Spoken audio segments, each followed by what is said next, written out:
In recent developments within U.S. Foreign Policy, Secretary of State Marco Rubio has announced the revocation of visas for all South Sudanese passport holders due to the transitional government's failure to accept repatriated citizens in a timely manner. This move underscores the Trump administration's intensified efforts to expedite deportations as part of its broader immigration agenda. Announced on April 5, 2025, Rubio's decision reflects a continuation of a policy that seeks to hold foreign governments accountable for their cooperation in deportation processes. "We will restrict any further issuance to prevent entry," Rubio stated in a social media post, emphasizing that the U.S. would review these actions once South Sudan demonstrates full cooperation. The Secretary of State's comments echo sentiments expressed earlier by President Trump, who similarly threatened visa revocations to Colombian officials over their reluctance to accept deportees. The implications of this decision are significant, especially as South Sudan teeters on the brink of civil war, a situation that exacerbates the humanitarian crisis affecting over 11 million people in the nation. Recent reports from the United Nations indicate a resurgence of violence in the region, further complicating the dynamics surrounding repatriation. The South Sudanese ambassador to Britain, Nixon Deng, has stated that the government has yet to receive official communication regarding these visa revocations, highlighting a potential gap in diplomatic engagement. Critics of Rubio's actions have voiced concerns about the potential consequences for innocent individuals caught in the crossfire of such policy measures. Lucas Guttentag, a former Justice Department official, described the move as another example of damning individuals based on nationality. He criticized the administration for upending the lives of law-abiding visa holders rather than pursuing meaningful diplomacy to resolve underlying issues. This approach to immigration policy is reminiscent of past actions taken by the Trump administration, which sought to expedite deportations through aggressive enforcement measures. Rubio has indicated that he has already revoked approximately 300 visas and is processing further deportations daily, leading to an environment of uncertainty for many South Sudanese nationals. Notably, prominent figures such as former Costa Rican President Oscar Arias Sanchez have also faced visa revocation, underscoring the broad reach of these policies. The backdrop of these developments includes a historical pattern of tension between the U.S. and various nations regarding the repatriation of deportees, often rooted in diplomatic complexities. During the previous administration, similar sanctions were imposed on several countries deemed uncooperative. The current administration's approach appears to be a continuation of this trend, emphasizing strict enforcement over diplomatic negotiations. As the situation evolves, the potential for escalation remains high, particularly if South Sudan's political instability continues to worsen. With the Biden administration having previously offered temporary protected status to South Sudanese migrants due to ongoing violence, the upcoming expiration of those protections adds another layer of urgency to the issue. The intersection of U.S. immigration policy and international relations will likely play a critical role in shaping the future of both South Sudanese nationals in the U.S. and the fragile stability of their home country. As these events unfold, the implications for U.S. foreign policy, immigration law, and international relations will become increasingly pertinent, warranting close attention from observers and policymakers alike. The question remains, will the Trump administration adapt its approach to foster more constructive dialogue, or will it double down on stringent measures that may further complicate relations with countries like South Sudan? In a significant move that highlights the ongoing cultural and political battles within American institutions, a senior advisor to Defense Secretary Pete Hegseth is advocating for the Pentagon to sever its long-standing ties with Scouting America, previously known as the Boy Scouts of America. This recommendation comes amid rising concerns among some officials that the organization has become too woke to continue receiving military support. Tammy Radabov, who serves as the Deputy Assistant to the Secretary of Defense for Strategic Engagement, has reportedly been lobbying for the Defense Department to reconsider its partnership with the Scouting organization. According to sources familiar with the discussions, She has pointed to Hegseth's past criticisms of Scouting America, during which he lamented that the group had lost what they stand for. The Pentagon has yet to make a definitive decision regarding the future of its relationship with Scouting America, leaving open the possibility of either a complete break or a more limited disengagement. A Pentagon spokesperson, Sean Parnell, noted that the department's partnerships are thoroughly reviewed to ensure they align with the administration's agenda. Secretary Hegseth and his public affairs team thoroughly review partnerships and engagements to ensure they align with the President's agenda and advance our mission, Parnell stated. The discussions come on the heels of Scouting America's official name change in May 2024, which marked a significant rebranding effort aimed at inclusivity, allowing girls to join the organization.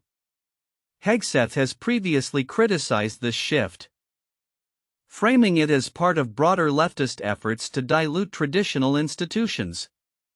This is an institution the left didn't control. They didn't want to improve it. They wanted to destroy it or dilute it into something that stood for nothing, he asserted during a Fox News segment. Historically, the U.S. military has maintained a collaborative relationship with scouting organizations, with many military personnel serving as scout leaders and mentors. Gordon Shattles, Scouting America's National Director for Corporate Communications, emphasized this long-standing partnership, which has included hosting national jamborees at military installations. Shattles noted that the military supports scouting activities on bases and that many scouts have gone on to successful careers within the armed forces, including over 3,500 Eagle Scouts at West Point since 2003. The potential severance of ties with Scouting America could have broader implications, particularly regarding military recruitment. Although the U.S. Army does not have an official affiliation with Scouting America, recruits holding certain awards from Scouting can enlist at higher ranks. This relationship has been mutually beneficial, with Scouts often benefiting from military mentorship and opportunities. As the Pentagon weighs this recommendation, the future of Scouting America remains uncertain. The organization is still recovering from its recent bankruptcy, which was a result of sexual abuse lawsuits, and the rebranding efforts may be crucial for its survival. The cultural clashes surrounding its new identity reflect larger societal debates about tradition, inclusivity, and the role of youth organizations in shaping future generations. Looking ahead, it remains to be seen whether the Pentagon will heed Radabau's advice and cut ties with Scouting America, effectively altering a relationship that has spanned decades. How this decision will impact both the scouting organization and military recruitment efforts could set a precedent for the future of similar partnerships in an increasingly polarized environment. The ongoing discussions signal a critical juncture not only for Scouting America but also for how military and civil institutions navigate the complexities of modern societal values. In a climate marked by rising vaccine skepticism and discord over public health policies, Robert F. Kennedy Jr., the recently appointed Secretary of Health and Human Services under the Trump administration, has emerged as a controversial figure. His recent statements and actions have prompted calls for his resignation, with critics citing a complete disregard for science as a central concern. As the nation grapples with a significant measles outbreak, Kennedy's handling of health policies is under intense scrutiny. Kennedy, who has long been a vocal critic of vaccines, recently pivoted his stance during an interview with CBS News. In a discussion with Chief Medical Correspondent Dr. John Lopwook, he encouraged the public to get the measles vaccine amid a multi-state outbreak that has predominantly affected unvaccinated children. The federal government's position, my position, is that people should get the measles vaccine, but the government should not be mandating those, Kennedy stated. This shift comes as Texas reports over 500 confirmed cases and 2 deaths among unvaccinated children, highlighting the urgency of the situation. Despite his newfound endorsement of the measles vaccine, Kennedy's remarks continue to raise eyebrows. He expressed skepticism about vaccine safety testing, claiming many of the vaccines are tested for only 3 or 4 days with no placebo group. This rhetoric has fueled concern among public health advocates, who argue that such statements could undermine confidence in vaccines just as they are needed most. Kennedy's tenure has also been marked by substantial cuts to health programs, including a proposed $11 billion reduction affecting local and state initiatives aimed at tackling infectious diseases and mental health issues. When pressed about these cuts, he claimed ignorance, stating, "No, I'm not familiar with those cuts. We'd have to look at it." This lack of awareness regarding significant budgetary decisions has drawn criticism from public health officials who argue that these reductions could have dire consequences for community health. In the same interview, Kennedy defended his restructuring efforts within the Department of Health and Human Services, which have resulted in around 10,000 layoffs. He acknowledged that mistakes might have been made in the process, stating, "You may make mistakes as much as 20%. And then you go back and remedy that." With billions in funding cuts at stake, many are left wondering how such drastic changes could impact the health landscape across the nation. The political ramifications of Kennedy's policies are also becoming evident. As he promotes the Trump administration's Make America Healthy Again agenda, many public health leaders are voicing their concerns. A recent call for his resignation underscores the growing discontent among experts who see Kennedy's approach as a threat to public health and scientific integrity. Looking forward, as the measles outbreak continues to escalate and public health advocates rally for a more science-driven approach, Kennedy's ability to navigate this tumultuous landscape will be crucial. His leadership will be tested not only by the ongoing health crisis but also by the growing demand for accountability in an administration that has already faced significant scrutiny over its health policies. As the situation evolves, the implications for public health in the United States remain uncertain, leaving many to question what the future holds under Kennedy's stewardship. In a dramatic escalation of tensions between the Trump administration and the judiciary, the Justice Department has issued a scathing critique of a federal judge's decision to temporarily block an executive order aimed at the law firm Jenner and Block. Attorney General Pam Bondi's memo, which was sent to federal agencies, highlights a growing trend of the administration's dissatisfaction with judicial rulings that it perceives as obstructive to its policy agenda. The controversy centers around an executive order issued by President Trump that targets Jenner and Block and other law firms, labeling them as national security risks due to their involvement in legal challenges against the administration. In her memo, Bondi accused U.S. District Judge John D. Bates of overstepping his authority, describing him as an unelected federal judge who was infringing upon the prerogatives of the executive branch. Local district judges lack this authority, and the Supreme Court should swiftly constrain these judges' blatant overstepping of judicial power, she asserted. The core of the administration's argument rests on the belief that these judicial actions undermine the will of the voters who elected Trump. This sentiment has been a recurring theme in the administration's rhetoric, particularly in instances where courts have blocked key policies. The executive order in question seeks to impose severe restrictions on Jenner and Block, including limiting its ability to represent clients with government contracts and barring its employees from federal buildings, which the firm argues is unconstitutional. Jenner and Block, alongside other firms like Wilmer Hale and Perkins Coie, has challenged the executive order, asserting that it violates their rights and stifles their ability to operate.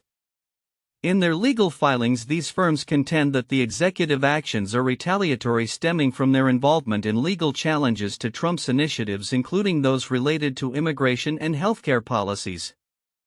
The Justice Department's recent filings in court have sought to dismiss the suits brought by these law firms, characterizing them as efforts to muzzle the president's right to address what he deems unlawful legal practices. The administration's focus on the firm's diversity, equity, and inclusion hiring practices reflects a broader agenda aimed at dismantling such policies across the federal landscape. As the legal battle unfolds, the implications of these executive orders extend beyond the immediate conflict with specific law firms. They signal a broader struggle over the balance of power between the executive and judicial branches of government, raising questions about the extent to which the judiciary can check the executive's authority. Moreover, the administration's strategy of leveraging executive power against perceived adversaries in the legal community could set a precedent for future interactions between the government and private legal entities. with the temporary restraining order currently in place. Judge Bates has effectively halted the administration's enforcement of key provisions of the executive order while he deliberates on the merits of the case. This legal standoff not only underscores the fraught relationship between the Trump administration and the judiciary but also highlights the ongoing tensions surrounding issues of national security, free speech, and the independence of the legal profession. As this situation continues to develop, it remains to be seen how the courts will navigate the complex interplay between executive authority and judicial oversight and what this will mean for the future of legal practices in the United States. The outcome of these legal challenges could have lasting ramifications not only for the law firms involved but also for the broader legal landscape as the administration seeks to solidify its policy objectives amid significant pushback from the judiciary. In a dramatic turn of events, President Donald Trump has announced a temporary pause on tariffs affecting most nations while simultaneously escalating duties on Chinese imports. This decision, unveiled on April 9, 2025, comes amid significant turmoil in global markets, raising questions about the administration's trade strategy and its ramifications for the U.S. economy. Trump's announcement, made via a post on his social media platform Truth Social, revealed that he has authorized a 90-day suspension of tariffs on most countries, reducing the import tax to a baseline of 10%.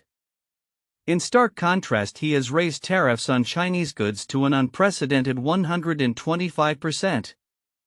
Treasury Secretary Scott Bessent emphasized that this pause was not a reaction to market volatility but rather part of a strategic approach to foster negotiations with other countries.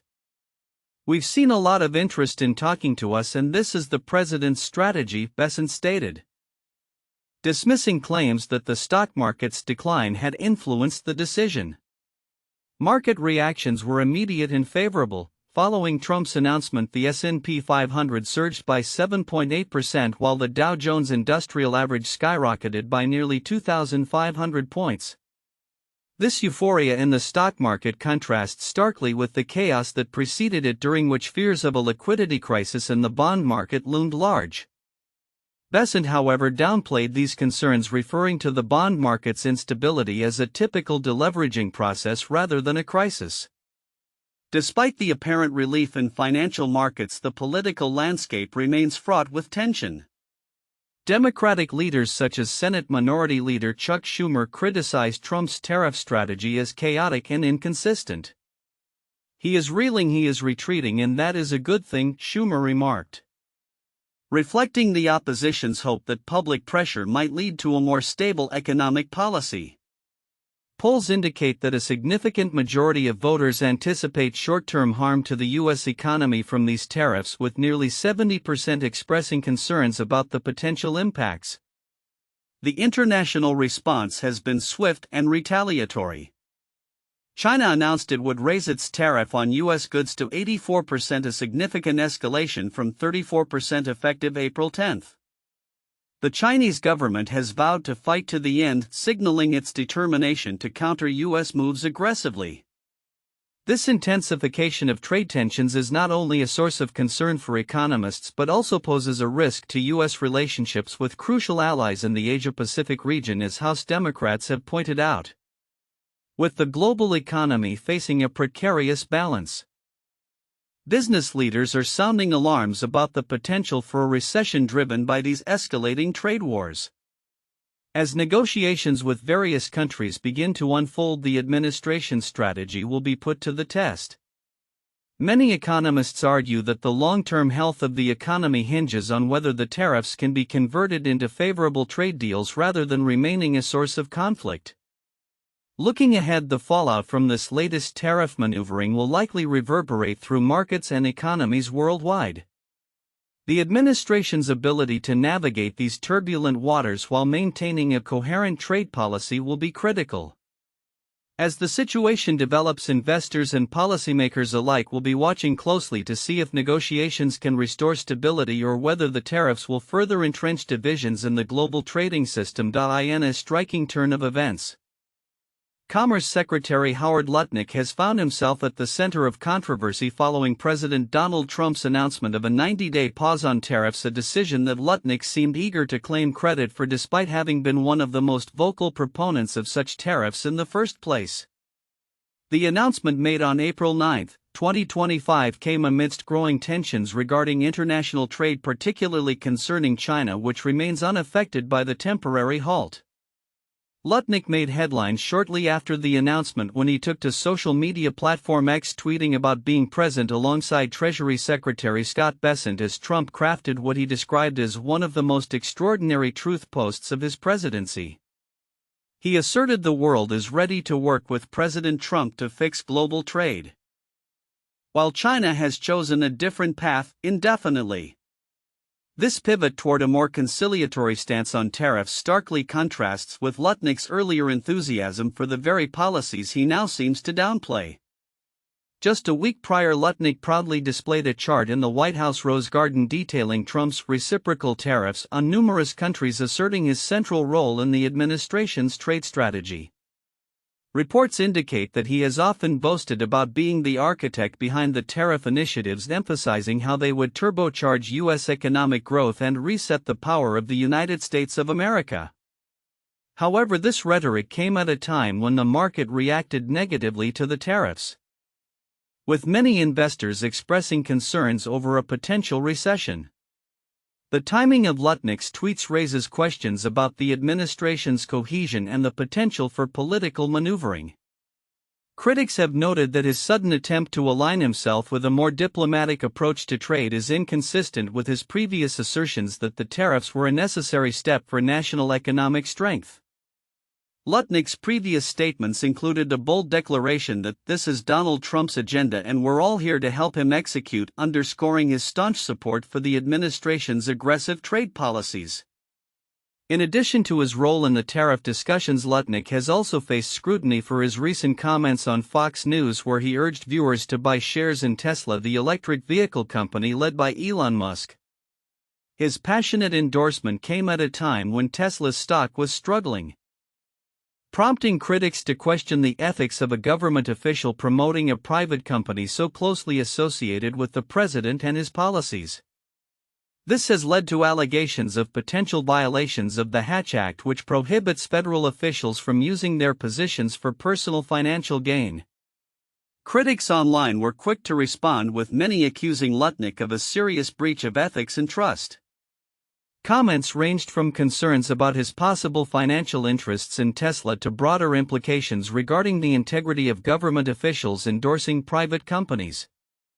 The backlash included comparisons to previous incidents involving other officials who faced repercussions for similar actions, highlighting an ongoing tension between ethical governance and the business interests tied to political figures. As the fallout from these events continues to unfold, it remains to be seen how Lutnick's controversial positions will affect both his standing within the administration and the broader implications for U.S. trade policy. With a tumultuous political landscape and economic uncertainties looming, the coming weeks will likely reveal the administration's strategy moving forward, particularly in its dealings with China and the broader international trade community. The juxtaposition of Lutnick's past support for tariffs against his current posture on trade could signal a significant shift in how the administration approaches economic policy as it grapples with both domestic and international pressures.